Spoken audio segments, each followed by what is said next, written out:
del déglu del xool Feeling Dakar site bi lay jox information yu leer Feeling Dakar yaa ngi Feeling Dakar di nga am info yu leer ci people et sport politique Feeling Dakar yaa ngi Feeling Dakar Feeling Dakar notre plateforme d'information.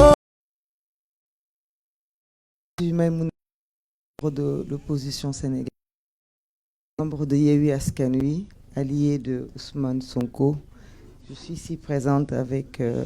Cheikh Tidiane Youm, qui est aussi membre de la conférence des leaders, et le président Boubacar Camara, qui est aussi membre de l'opposition sénégalaise, et l'honorable député Abbas Fall, ainsi que l'honorable député Alioune Kébé. Je tiens à faire ces précisions parce que nous sommes tous autant des présumées victimes prochaines de ce régime. Peut-être que c'est trop dire, mais nous risquons nos vies tous les jours parce que nous sommes des opposants politiques. Au Sénégal, maintenant, c'est devenu un délit. C'est devenu une menace d'être opposant du président. Nous sommes été tués pour la plupart. Nous les connaissons. Au plus, Pierre et rien d'autre. Appelés à faire des tours dans la ville. Donc nous aurions pu être sur ces images horribles que nous venons de voir.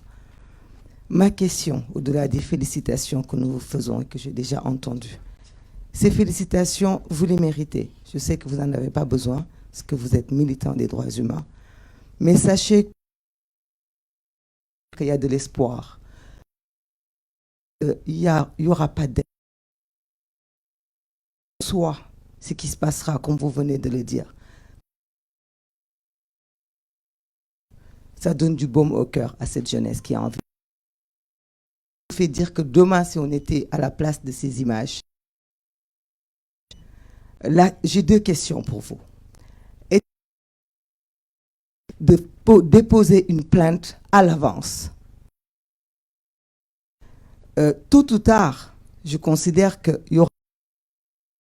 vous serez obligé de nous défendre en tant que victime en prison ou en tant que victime au cimetière. Parce que le combat que nous avons décidé de faire, nous irons jusqu'au bout. Est-il possible de préparer des combattre ce régime? Et je suis sûr que c'est des milliers pour ne pas attendre que les grandes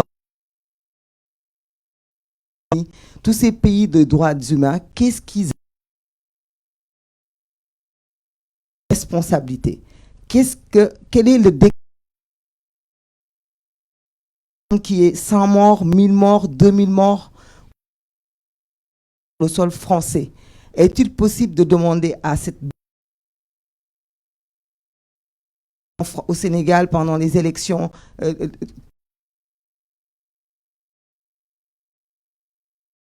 demander à la France de faire son rôle humain, de faire leur rôle avant que l'irréparable ne se commette. Parce qu'on parle de troisième candidature, si le président Macky Sall fonce, il y aura des morts. Alors, est-il possible qu'il y ait un mécanisme juridique pour prévoir, faire des plaintes à l'avance au lieu d'attendre que nos jeunes frères ou que nos enfants meurent pour qu'après nous puissions faire des procédures qui peuvent durer dans le temps?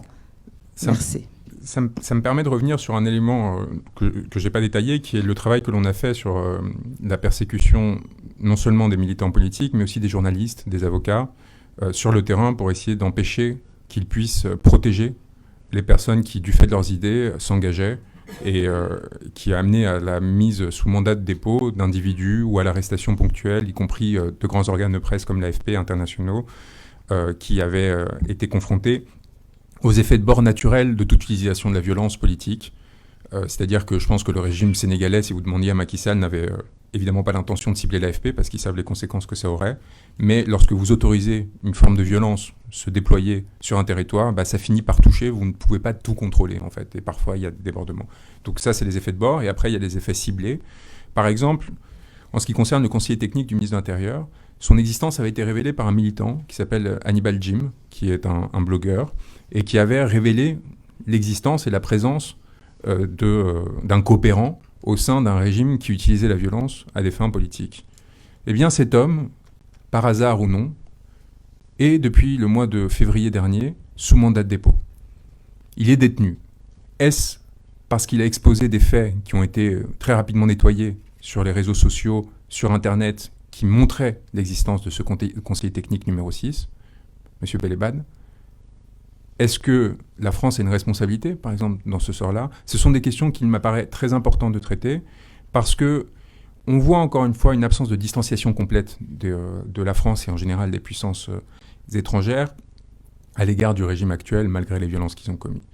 Et il y a quelque chose là qui, en effet, pose question, mais qui ne se réglera pas judiciairement parlant. Je pense qu'une partie de l'Afrique a pris le chemin de la souverainisation, d'une nouvelle phase de la décolonisation, et qu'en faisant cela, elle est en train de se doter, peuple après peuple, d'instruments qui lui permettront de se protéger des ingérences étrangères, de protéger son peuple et d'agir par conséquent.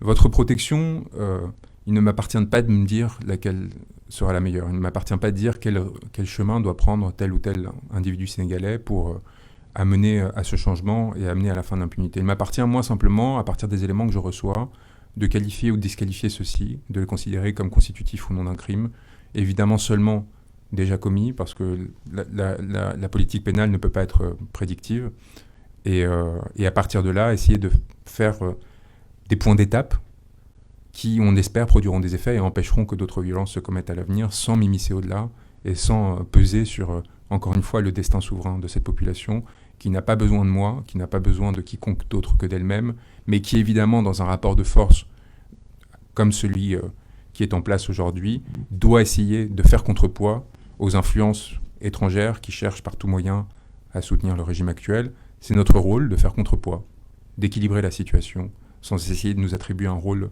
supplémentaire, toujours en suivant les instructions de nos clients, que ce soit dans cette affaire les victimes directes, que ce soit dans d'autres des personnes qui nous ont désignés, et en restant à notre place humblement, mais fermement aussi, par rapport aux actions que nous avons recensées et constatées. On va peut-être prendre 2 dernières questions, et si cela vous convient. Bonjour maître, c'est ici en bas. C'est cher Ahmed Tidiane Dioum, comme Maïmouna, nous sommes venus de Dakar pour assister à cette conférence de presse. Je suis le secrétaire général du Parti de l'Unité du Rassemblement, membre de la coalition AU Askanui. Au nom de la coalition AU Askanui, nous vous disons merci et félicitations pour le travail que vous avez abattu.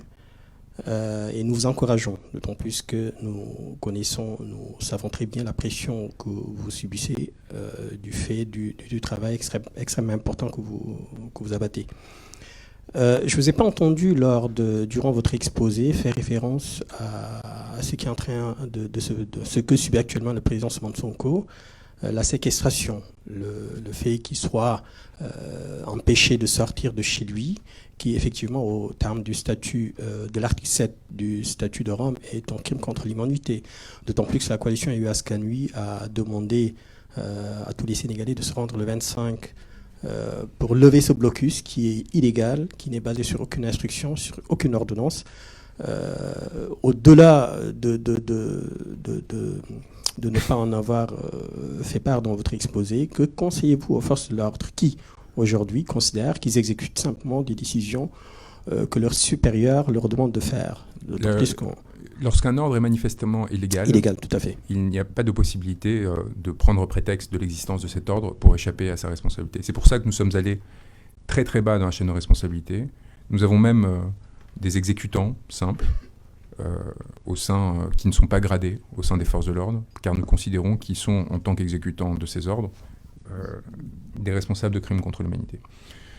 Nous avons fait un message sur les personnes qui participaient à la détention arbitraire de M. Sonko aujourd'hui, aux forces de l'ordre qui sont impliqués, nous avons indiqué qu'ils étaient en train de commettre un crime, avant tout en droit sénégalais, parce qu'il n'y a aucune décision de justice aujourd'hui concernant l'arrestation de M. Sonko, parce qu'il n'y a aucun mandat de magistrat qui justifie la détention qu'il subit. Donc, avant même d'en arriver à une responsabilité pénale internationale, ils encourent déjà des peines qui vont jusqu'à, dans mon souvenir, 20 ans de travaux forcés, selon le code pénal sénégalais. Ces individus, ils sont identifiés. Nous savons exactement qui, aujourd'hui, participe à cette détention arbitraire. Nous savons quelles sont les compagnies, les brigades. Nous savons quels sont les individus qui, normalement, sont à Thiès, ceux qui viennent de Dakar, les bérets rouges, les bérets... Nous les avons tous identifiés, la chaîne de commandement aussi. Et il leur appartient de prendre leurs responsabilités dans un cadre dont l'on comprend qu'il soit contraint, on comprend qu'il soit difficile, dans un pays comme le Sénégal aujourd'hui, de désobéir à des ordres. Mais nous leur avons rappelé, d'une part, que c'était leur obligation, que d'autre part, des actes comme celui qui consiste à gazer des avocats qui viennent voir leurs clients sont constitutifs de crimes. Et enfin, qu'ils doivent, et je leur conseille, de demander, d'une part, des ordres écrits sur ce qu'ils font, et d'autre part, mettre par écrit leur opposition à ces ordres. del déglu del xool Feeling Dakar site bi lay jox information yu leer Feeling Dakar yaa ngi Feeling Dakar di nga am info yu leer ci people et sport politique Feeling Dakar yaa ngi Feeling Dakar Feeling Dakar notre plateforme d'information